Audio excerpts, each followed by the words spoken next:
and welcome into Fantasy Filmball, the show where we turn movies into sports and sports into something we don't talk about here. My name is Matt. My name is Dyl, and we are back here for another predictions before the Fall Film Festival circuit kicks off. And this time we are talking about the acting categories. As always, if you're new here, consider dropping subscription. We are doing predictions all season long, and now we're getting to the fun of stuff because, as I said before, we're diving into festival season. Matt is attending Tiff, and I'm going to a few festivals, which you'll have to find out here very soon. But Matt, let's jump right into this thing. Today, we're going to be talking about those acting categories, and of course, because we can't talk about everything unless this video is 4 hours long, make sure you leave your questions in the comments down below. We will do our best to respond to everything and give you all of our opinions. But first off, let's talk lead actress, where Dylan, you got pretty monstrous number one. You might say a little monster pick at number one. I do, and it is Lady Gaga and Joker Folie à Deux. If you recently saw our Best Picture predictions, I made a little bit of a fun prediction in picture where maybe I don't believe that one as much. But here, I actually do believe that Lady Gaga can be our winner for Best Actress. And it just makes so much sense to me because she's going to be so showy, and she is going to be doing something very different than she's done in any of her other performances throughout her career. And I mean, she's Lady Gaga. The campaign trail for this, if you thought Bradley Cooper was bad last year, we're going up another like 10 levels from that. I agree. Lady Gaga is a likely contender. Even if I don't have her winning, I still have Mikey Madison at my number one slot. Lady Gaga is going to be flexing every single muscle that she has. She is going to be singing. She is going to be acting her heart out, and she's going to be going crazy in a way that's going to make us feel like we're back at the 2009 VMA Awards. This is meat dress level crazy Lady Gaga, and I can't wait to see it. And like you mentioned, she is a persistent campaigner. We saw that with A Star is Born. She wants that gold, and she could get it. What do you think about the rumors that she may be supporting in this film? Would she be guaranteed a win if she swapped over to that category? I could be completely off. Maybe she is supporting, but I would say if she is pushed as supporting, she's going to be one of those, oh, they should be in the lead category. Why are they in supporting? It's more of just a push for award season. So I think that would help her chances. If she's there, people are like, oh, you should be in lead. We're not going to vote for you here. But when that happens, how often do voters think like that? They usually just go for, oh, what performance do we like the most? What's the most showy? What's on screen for the most of the time? I think the way that her character is going to work out is that at the very beginning of the film, it's going to be entirely Joaquin.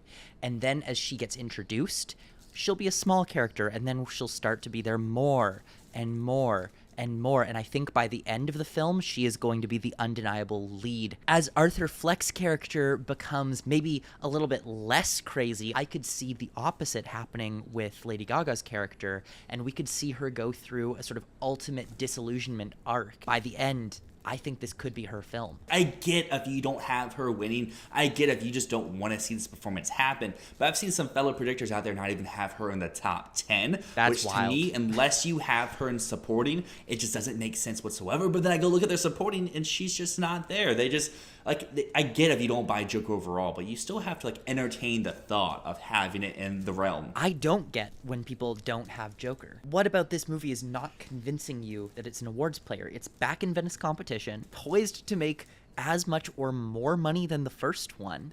What about this movie is not connecting with some pundits out there? That's going to lead us into my second person I want to talk about, being Carla Sofia Gascon from Amelia Perez. Obviously, this is award season. We're talking about movies. It's the movies first. Other stuff comes second. But sometimes politics does get into the question, and this is nothing from my beliefs or your beliefs or anyone out there, but it's a question I've seen a lot online recently as Amelia Perez comes closer to the general public, and is the Academy ready to nominate this type of performance? I think the Academy has shown a lot recently. They are becoming more progressive. I mean, we just had Everything Everywhere win the Best Picture, and while that is not the same, it's showing a movement forward. But the main reason why I don't think this really matters at the end of the day is it's Netflix. Netflix has shown consistently time and time again, if they have a performance they want nominated, there's no roadblocks. That performance is becoming nominated. It could be from a movie that's red on Metacritic. It can be from a movie that should have been in the Best Picture category, but no one cared about it. It can be from a movie that tanked everywhere.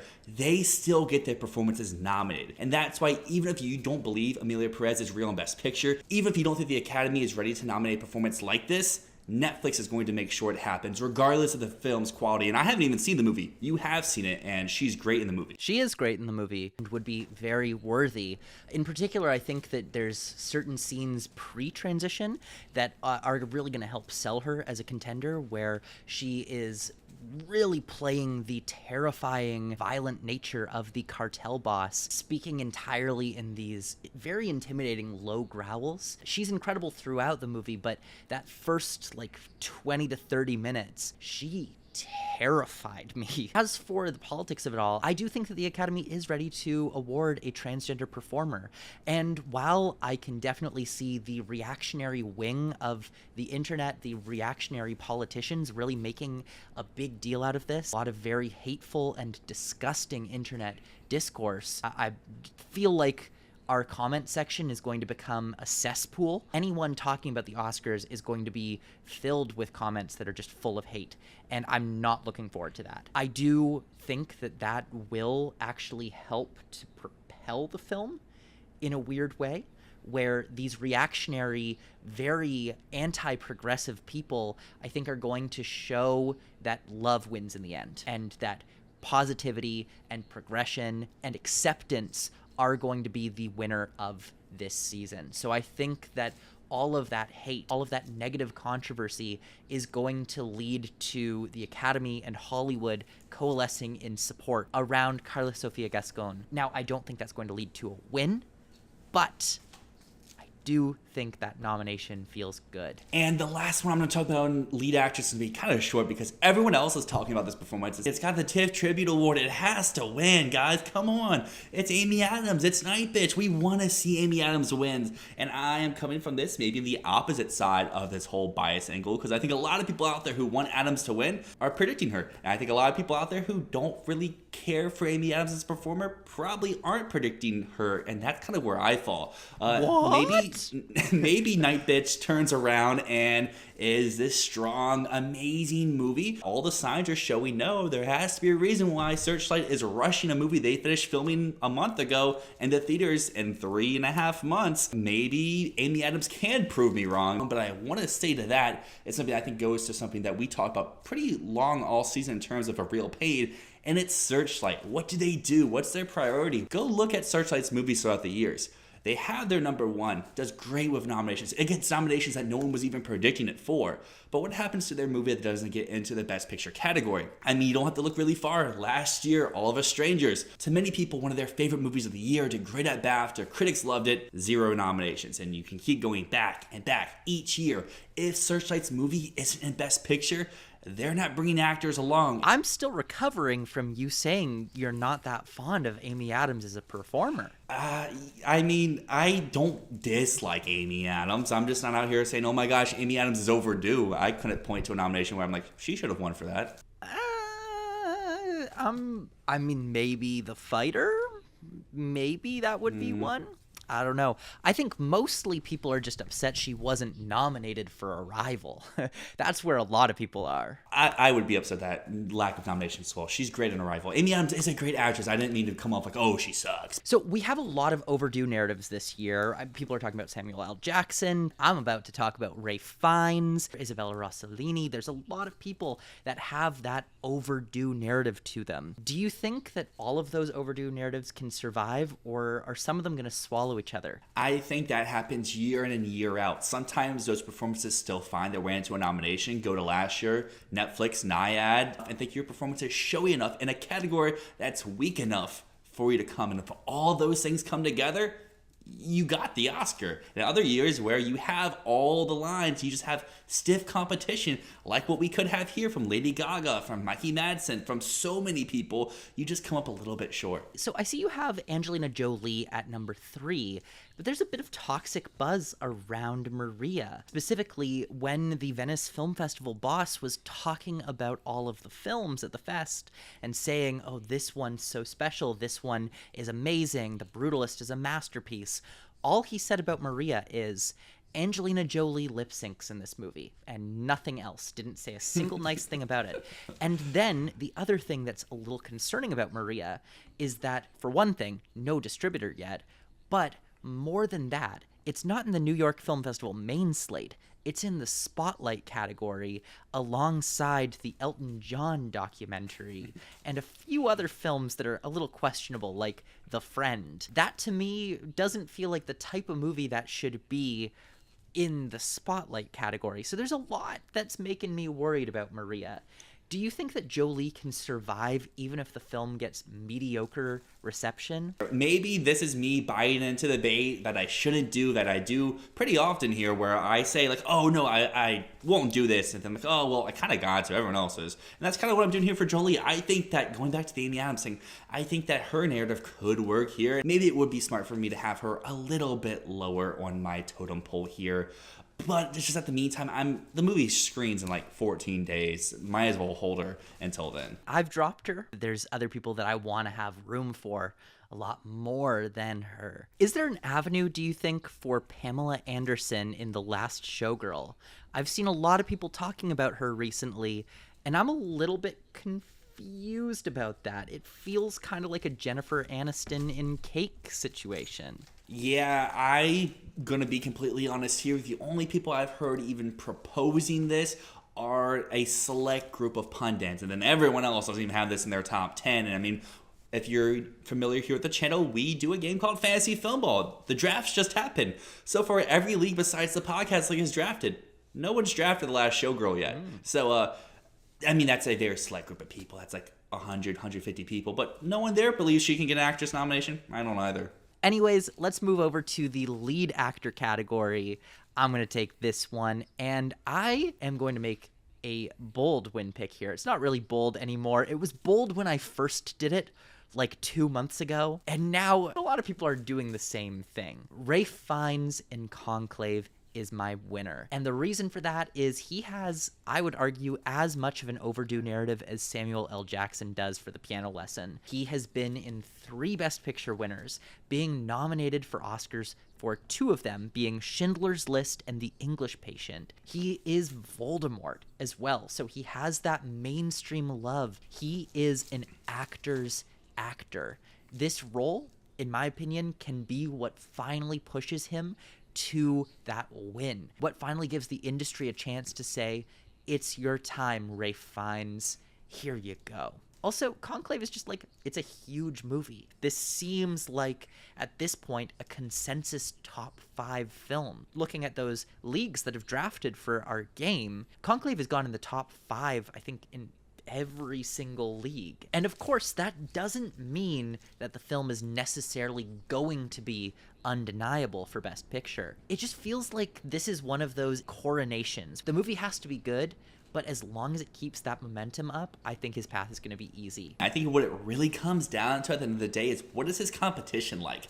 Is it like last year where Cillian Murphy is just the biggest movie of the year, so it doesn't really matter that he doesn't have the most showy performance? Because at least looking at this trailer, he might have a few moments to really explode, but it kind of looks like what Colman Domingo was doing for both of us in the Sing Sing, where he's kind of just there, he's taking in everything, he is the straight man while everyone around him is the ones really blowing up. But if Conclave is, like you said, one of the biggest movies, top 1, top 2 in Best Picture, easy win right here. However, what I want to say is, like I said before, he's not the most performance. And as we see in the Best Actor category, it 9 times out of 10 goes to the most performance. I think the next person to talk about doesn't have a big thing holding them back because of being a complete unknown. Yes, you're right that the most performance usually wins. And Ralph Fiennes doesn't look like the most, but he does look like he's in a powerhouse movie. But if they do go with the most performance, then yeah, Timothée Chalamet is right there for a complete unknown. This is a more typically Beatty role. It's the biopic performance that we get year after year. And like some of these big biopic performances that end up coming out on top, you know, the ones that aren't Austin Butler, they're from performers that are renowned and beloved in the industry. I think back to Gary Oldman, who people had been saying deserves an Oscar for years and years and years, and then finally he was doing the most of the year. Timothée Chalamet is much more established than Rami Malek was when he won his for Bohemian Rhapsody. Much more established than Eddie Redmayne was when he won his for The Theory of Everything. So this could be just the perfect opportunity to give him the award that a lot of people feel he was snubbed for from Call Me By Your Name. Ironically snubbed to Gary Oldman, who was doing the most that year. We haven't seen a lot of his work from the trailer. He didn't really talk much there, but he was singing. And the fact that he is singing the role has me confident that actors will really love this, especially because it's going to be in direct contrast with Angelina Jolie, who lip-synced the entire role of Maria Callas. That's not to say that Angelina Jolie did something wrong by doing that, but I think that the level that Timothée Chalamet went to by singing the role, I feel like a lot of actors are going to appreciate that. Now, that said, his voice does sound undeniably not like Dylan, but at the same time, it also doesn't just sound like he's doing his Wonka voice. This is different. It is something a little bit closer to Bob Dylan. I'm interested to see where this role takes him and what he really does with his voice throughout in the vocal fry. There have been some mixed test screenings around the film, but I also just don't care about a Bob Dylan movie having subpar test screenings, because Dylan is not the type of artist who would test well with focus groups. His voice is grating, his music is beautiful, but it's not necessarily for the masses. He's not Elton John, he's not Elvis, he's not Freddie Mercury. And so hearing mixed test screenings makes me feel a little bit more confident that maybe this isn't a sanitized biopic. Maybe it's actually leaning into Dylan as an artist. So good test screenings for a Dylan movie would make me worried, because good test screenings for a Dylan movie means a movie that Bob Dylan would hate, but that our Dylan would love, because you do love Elvis. I do love Elvis, and I do love Bohemian Rhapsody. Go ahead, spam the L's in the chat. And but I guess to add to that mixed test screenings is, this movie wrapped a month ago. Is the first initial cut going to be that entertaining for just random people they pull in? Probably not. So again, like Matt, I'm not taking much into consideration for the screenings. But to talk about Timothée Chalamet, people talk all the time. He's the new Leonardo DiCaprio. He's Hollywood's newest star. But he's been in the Oscar game, as I said before, for a decade now. And it's like, this seems like the perfect opportunity to give him that gold statue before he falls just in line like DiCaprio, where it's like, oh, he should have won one for this movie, even if he should have won one for that movie, and that movie, and that movie. Go ahead, give it to him early. Searchlight clearly believes that this is a chance, because if not, as I said before, they would not rush this movie to come out in months. They would say, take our time, make this our big priority for next year, send it to Venice, send it to Cannes, send it to something next year to showcase and become a big player that way. But they're switching things up. They're not letting anyone see this ahead of time. They're dropping at the last minute, and they're saying, hey, we're here and we're gunning for Best Actor. It's a bold choice of you to make the comparison to Leonardo DiCaprio and saying why he will win an Oscar, because keep in mind, Leonardo DiCaprio, his first nomination, he entered the Oscar game in 1993 for What's Eating Gilbert Grape, and he didn't win his Oscar for 22 years until 2015. It became such a meme that Leonardo DiCaprio just could not win an Academy Award. So I understand the sentiment that Timmy is being seen as the new Leo, but that's not the best hopes for his Oscar chances. Gabriel LaBelle in my top 5 for Best Lead Actor for Saturday Night. Someone's gonna need to come and smack some goddamn sense into me. Gabriel LaBelle, I'm gonna call him Gabe. Gabe's hot off of The Fabelmans, where while he wasn't really in the conversation, I think a lot of people thought he should be, including myself, he still has a lot of momentum and a lot of respect being the lead of a big Best Picture nominee, arguably top 5 Best Picture nominee. He's now playing Lorne Michaels, a biopic role that is so much more undeniable than just a teenage version of Steven Spielberg. This is a role that gives him room to scream and shout and get all Jesse Eisenberg in The Social Network fast talking throughout the film. The trailer, I think he looks great in. You might disagree with me on this, Dylan. I think he looks absolutely fantastic. I think he is a chameleon. I will say this year's Snack Shack, that film of all films, is the one that's giving me the most confidence in his ability as an actor. I think Snack Shack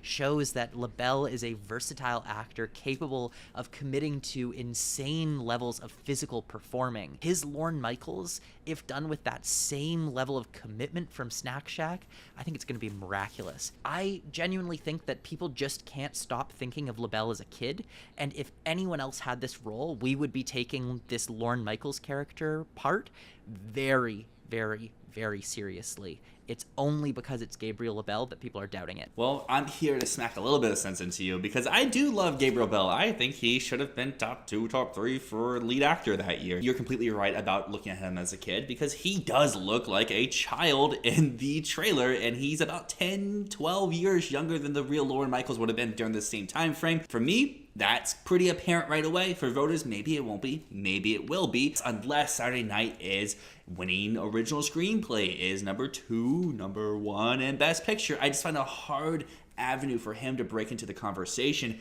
in terms of BAFTA. BAFTA won't care about this movie at all. I won't be shocked. BAFTA 0 spots this movie overall. Maybe it pulls American Fiction, but I think more likely they 0 spot it. To me, at least, there's so many red flags across the board for this movie in terms of its awards chances. It's not me saying I'm not going to love the movie. This looks right up my alley. I like the trailer overall. It looks fun. But, like, looking at LaBelle in the trailer, that little grumpy face and mad face he makes at the end comes off comical. I don't think it's supposed to be comical. And I know I'm not the only one to read that so far from just reading other people's thoughts online. I can see multiple avenues for this movie. I just don't see that other avenue where it's a huge contender where Gabriel LaBelle gets into this very stacked lead actor category without this movie just being a potential Best Picture winner, which would be very weird for this type of film.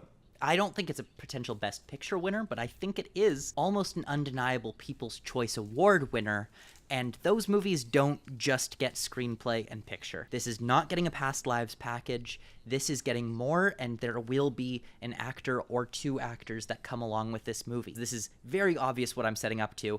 What do you think the most hyped up film at TIFF is right now?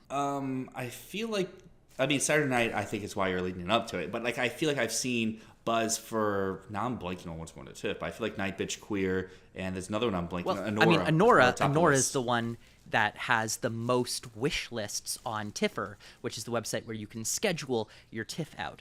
But what do you think the first film to sell out was? Saturday Night, because you're asking it. Saturday Night was the first film to sell out. It sold out the first day of ticket sales. Not public ticket sales. These are early member ticket sales. Saturday Night is gone. It sold out faster than Elton John. It sold out faster than Anora.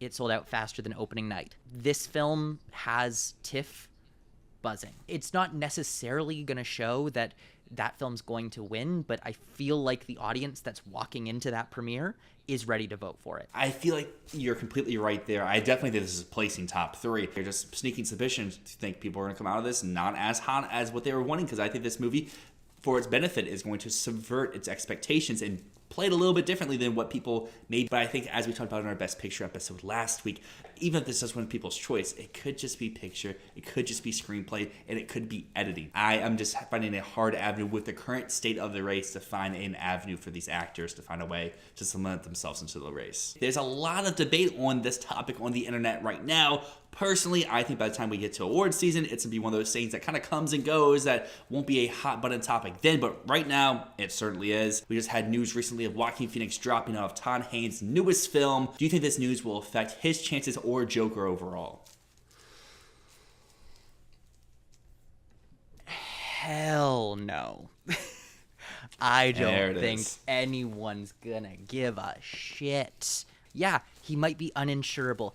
Art house fans are going to hate Joker because of that. People are going to use it as an excuse to be like, fuck Joaquin Phoenix, fuck this movie. That is not going to be everyone. The general public is not going to care. I don't think the industry will care. If anything, this is just going to give him an excuse to bow out of publicity for the film. He might not do the rounds for Venice and for the fall and everything, but I don't think this is going to change anything for his awards chances with the movie. I think there's a certain sect that just want to find any reason why this film could fail. Well, as we've said a few times, this lead actor category is pretty stacked, and I mean, you have some films like The Brutalist, Queer, and there's a few others that are bursting into the fall festival circuit, and they're currently not in your top 5 for their lead actors. The two I mentioned before, they don't have distribution. Is that the main reason for them not being in your top 5, or is there something else really leaping off the page for you to withhold them from being in your top of your lineup? Adrian Brody, I want to move up. I really want to move up, but I want to see word from The Brutalist before I go all in on this one, just because it is still without distribution. It is still a 4-hour-long movie.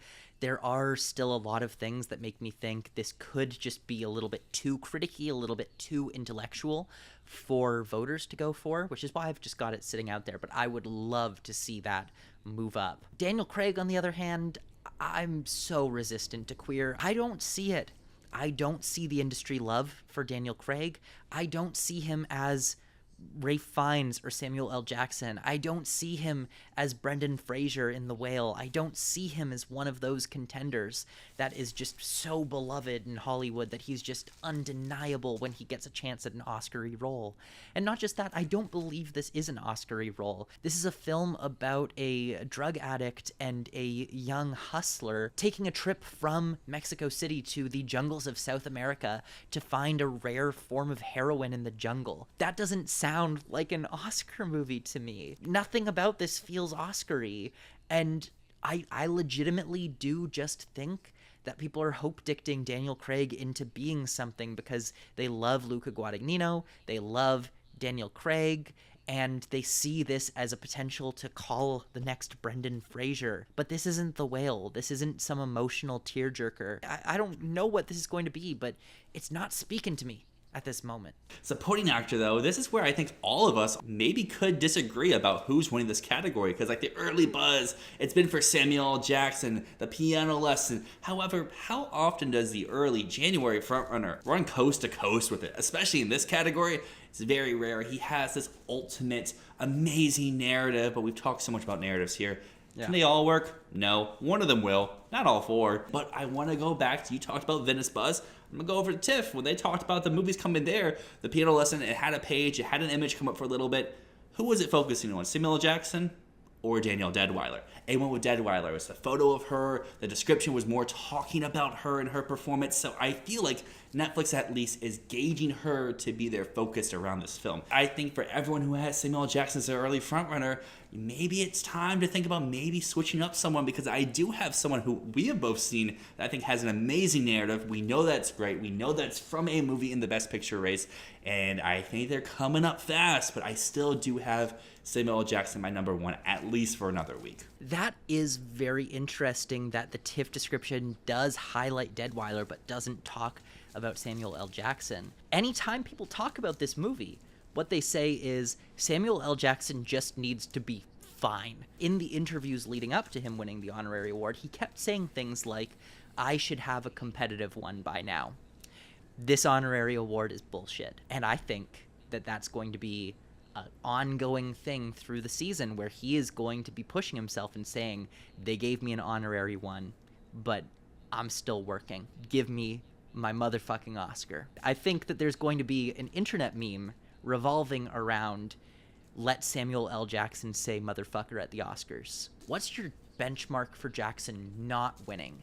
Like, what critical reception are we talking? Because I think that Samuel L. Jackson could win for a Glenn Close in Couchfucker Elegy, Hillbilly Elegy level performance. I don't really think it comes down to The Piano Lesson. I think it comes down to that other performance I talked about. Sing Sing, Clarence Macklin. How big is this movie? This is winning picture. Clarence Macklin's winning this category. If this movie's winning adapted screenplay, Clarence Macklin's winning this category. If this movie's losing adapted, it's losing picture, then Samuel L. Jackson wins. But I think if Sing Sing is what people have been talking about all year, if this love continues throughout the season into the critics groups, because those would be the ones to really lift this movie up to make it for real as we're all expecting it to be, and then it hits the industry awards, I fully expect Samuel L. Jackson to win at least one, if not two industry awards.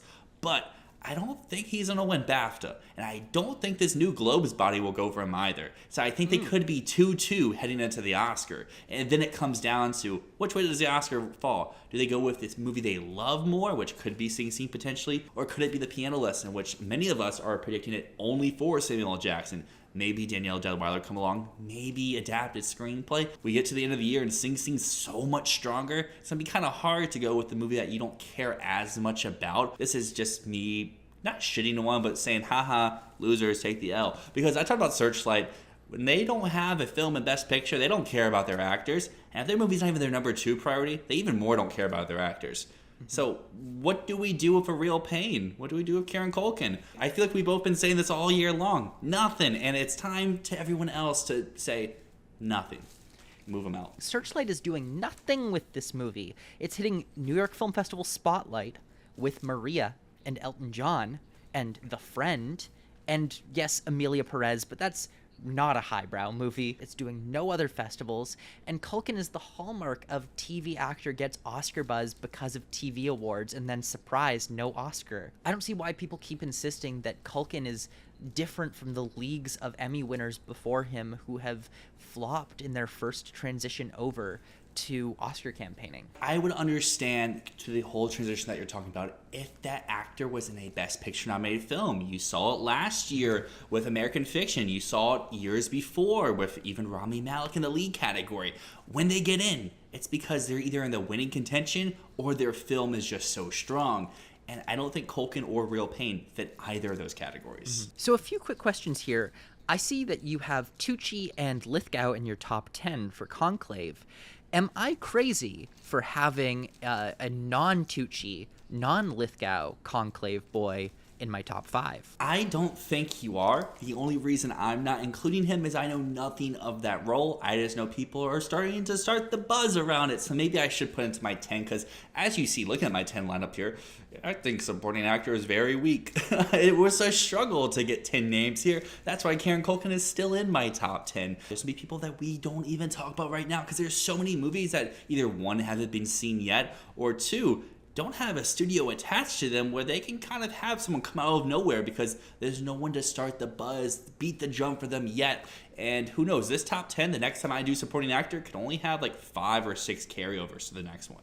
So I noticed at number 6 here, you have a familiar face being I do. Javier Bardem.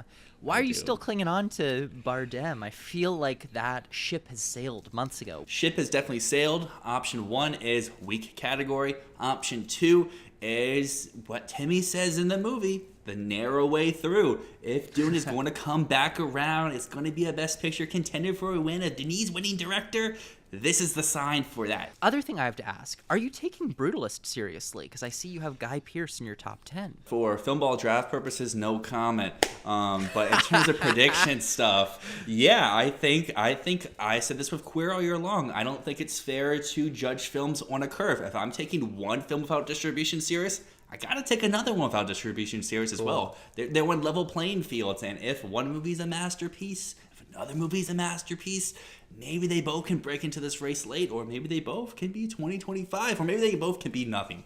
We'll see soon. I'm so glad that you took that one piece of feedback that I had last time into consideration. That's why I have both Queer and The Brutalist out. Despite, I really believe in The Brutalist, I don't believe in Queer. But if my reason for not believing in Queer is because it doesn't have distribution, I have to feel the same about The Brutalist. So I really appreciate you taking that and running with it and saying, if I believe that Queer could do it, why can't I believe in The Brutalist too? So thank you for that. So let's move on to the final category of today, Supporting Actress, where you were saying that you think Supporting Actor is a weak category. I'm sitting here struggling to form a 10. This is a very empty category, but that excites me. That excites me because it means The best is yet to come. We're going to know so much more about this category post-film festivals. My win pick right now, I'm doing a major reversal because all year long I've been saying Ingenue Ellis-Taylor is nothing in this movie.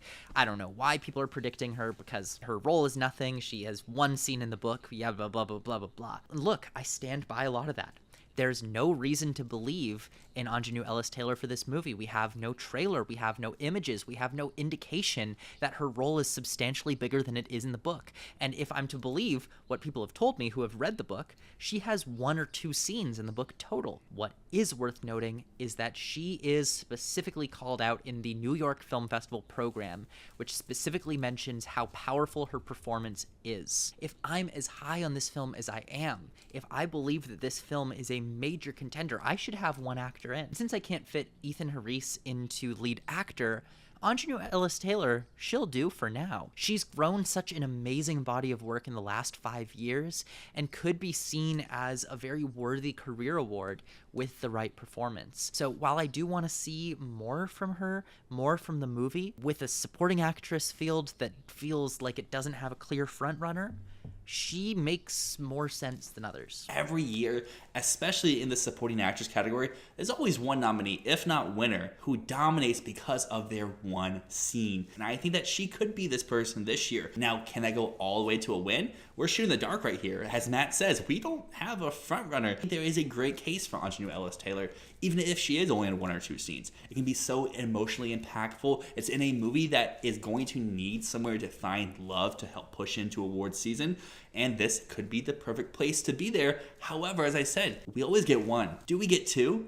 And it's another person who's very high profile in a movie that may even be bigger than Nickel Boys that is also in like 1 or 2 scenes. But one of those 2 scenes is very big. So, Matt, I think they're the next person you're talking about. Oh yeah, Isabella Rossellini. I've heard she doesn't have a lot to do, but I don't think she is just a 1 or 2 scene character. It looks like they've fleshed her role out a lot. It looks like she's pretty present in the background of the movie, but maybe only has a few scenes to really deliver a monologue. And you know what that makes me think of? That makes me think of Laura Dern in Marriage Story, who's there throughout a lot of the movie, but has that one scene where she just delivers a killer monologue, and that's what nets her the Oscar. And if we want to talk career awards, we talked Samuel L. Jackson, we talked Ralph Fiennes. Isabella Rossellini is a master of her craft, the daughter of 2 legends of the screen, being Roberto Rossellini and Ingrid Bergman. She is royalty, and she's never received a nomination. Finally, she's in a film, in a role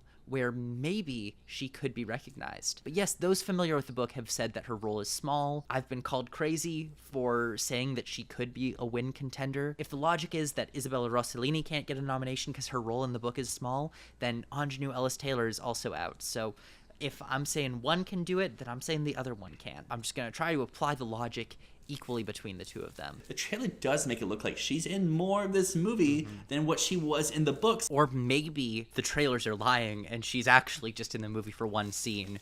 That's all her scenes. Yeah, all of her scenes are in the trailer. I'm going to talk about something next that I'm caving on because, Dylan, I came after you for this a few weeks ago when you said that Zoe Saldana was going to be supporting, and I said, no, I've seen the movie, she's lead. She's not supporting. That would be all-time bad category fraud. That would be Rooney Mara and Carol level category fraud. They're going to do it. They're going to category fraud her. She's on screen for like 80% of the movie. She is the main character. But the fact of the matter is, she has a better chance at a nomination here. I guess the only way that I can see Netflix not deciding to campaign her here is if they're going all in on Danielle Deadwyler and they decide to just Christian Bale and Ford v Ferrari her, put her into the lead category as well as their other lead, and put all of their chips on Danielle Deadwyler. But really, the performance doesn't have much to do. She may be on screen the whole time, but she doesn't have a lot of showy moments. She's the point of view character, not the most interesting character. She does have a great narrative. We've been talking a lot about narrative in this video, and for good reason. Narrative can really help you get a foothold in the Oscars because it gives people a reason to want to vote for you. They're familiar with you from the past. Zoe Saldana has an argument for being one of the most successful financially actors of all time who's never been taken seriously as a performer. I think she's in 4 of the 5 top grossing movies in the worldwide box office of all time. That's an insane, incredible feat. So I can really see some people coalescing around her and saying it's her time for a nomination now.